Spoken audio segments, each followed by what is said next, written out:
Dari seleksi esai pertama, itu motivasi saya ketika melihat tema besar guru penggerak itu adalah leadership. Saya saat itu baru menyelesaikan tesis manajemen pendidikan, kemudian juga saya mengelola lembaga pendidikan kecil-kecilan di rumah. Selain saya yang honor, itu ada, jadi bagaimana caranya saya belajar leadership sedangkan orang tua saya backgroundnya adalah pedagang kecil gitu. Jadi itu merupakan kesempatan untuk saya untuk ikut program guru penggerak, ditambah lagi honorer boleh ikut. Nah, itu program kementerian yang menurut saya keren, luar biasa, mengapresiasi guru honorer itu.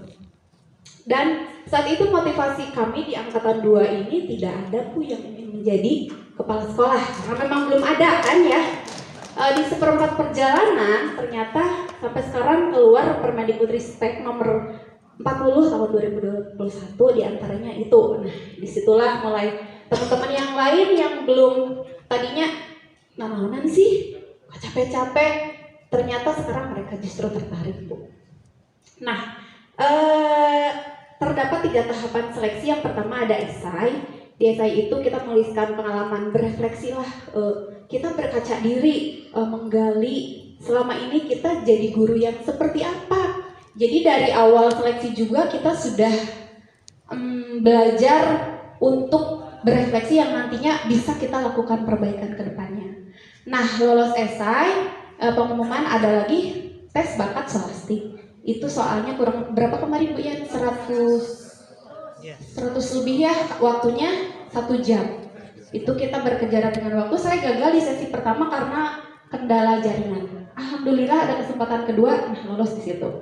Kemudian seleksi terakhir itu adalah interview dengan 2 asesor dari luar Jawa semua. Luar biasa ramah. Saya baru kali ini mendapatkan program pendidikan yang kami honorer dihargai gitu, disamaratakan gitu.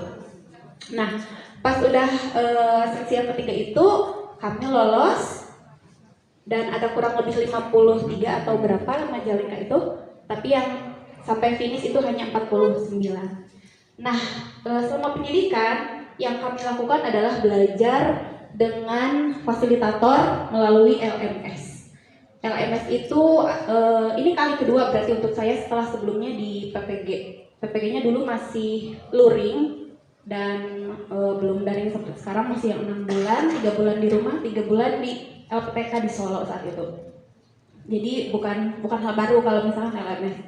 Nah, selain itu 1 bulan sekali ada pendampingan individu bersama Pak mengajar praktik kami. Di sini ada Bu Lilis, Pak Dung, Pak Awan, Pak Eka, kemudian Pak Yaya gitu. Itu pendampingan individu dilakukan sebelum lokakarya.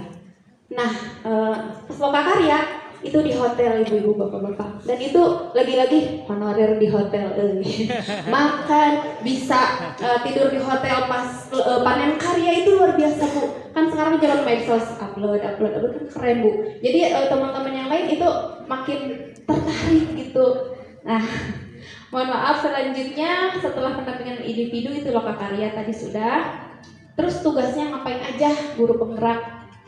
Intinya kami itu adalah merubah mindset kami dari yang tadinya kalau ke murid itu ngatur-ngatur, kumaha guru, sekarang tidak lagi seperti itu. Tapi pendidikan yang memerdekakan di sininya, merdeka is not freedom but independent. Independent di sini mengajar, memfasilitasi murid supaya mandiri. Jadi lebih ke life skill mereka ketika di masyarakatnya itu ada, bukan hanya sekedar saat ini ngapalin ini kali ini berapa terus. Jadi bukan hanya seperti itu kalau Merdeka Belajar itu. Selanjutnya tentang kesiapan kedepannya ya Bu, menjadi seorang pemimpin pembelajaran. Kalau saya praktik baik.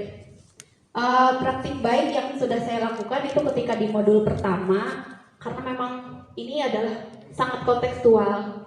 Saat itu dielaborasi melalui Jimit bersama Kiprio yang memang langsung dari taman siswanya. Itu di modul 1 saya sudah dibuat menangis dengan perjuangan Ki Hajar Dewantara dalam membangun fondasi pendidikan di Indonesia. Dan kita itu memang diarahkan untuk menjadi seorang yang menghamba kepada murid, tapi itu menjadi perdebatan. Kok menghamba sih? Kan harusnya murid yang butuh kita. Bukan seperti itu, tapi lebih pada mereka punya minat dan bakat apa anak-anak itu. Nah, kita arahkan, kita bimbing kepada itu. Jadi kata menghamba itu sendiri tercetus dari Ki Hajar Dewantara ketika beliau dikejar-kejar tugas untuk menyelesaikan beritanya, tetapi anaknya itu Bu Asti menangis sehingga mengganggu pekerjaannya dan menyeret anaknya itu keluar. Karena saat itu ada di Den Haag Belanda ya, jadi salju sedang turun, kemudian beliau teringat anaknya berada di luar, dan saya rasa itu kejadian yang sama dengan kita juga. Sebagai guru kita dilema, anak kita mau dengan kita tapi kita juga harus deadline gitu. Nah disitulah kita diuji menjadi guru yang sabar, kemudian yang among kepada anak gitu. Dan ketika itu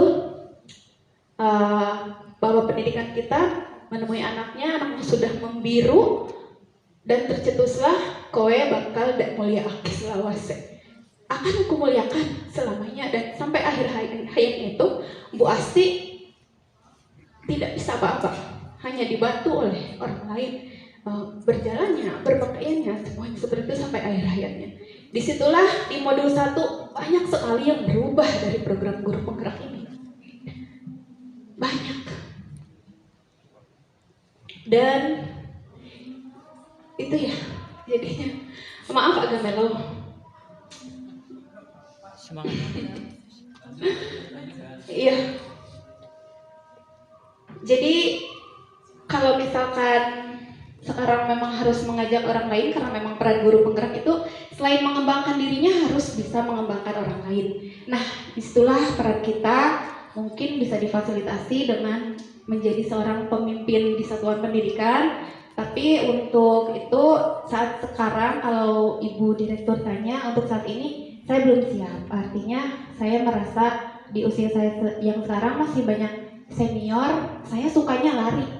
Mohon maaf ya Bu, kalau yang udah senior gimana ya, nggak bisa saya bawa lari. Mungkin nanti kalau misalkan sudah agak satu usiaan, mungkin nanti. Kalau sekarang belum siap karena memang ingin menerapkan juga sebagai peran-peran guru penggeraknya yang saya yakin tidak akan bisa maksimal jika saya menjadi seorang kepala sekolah.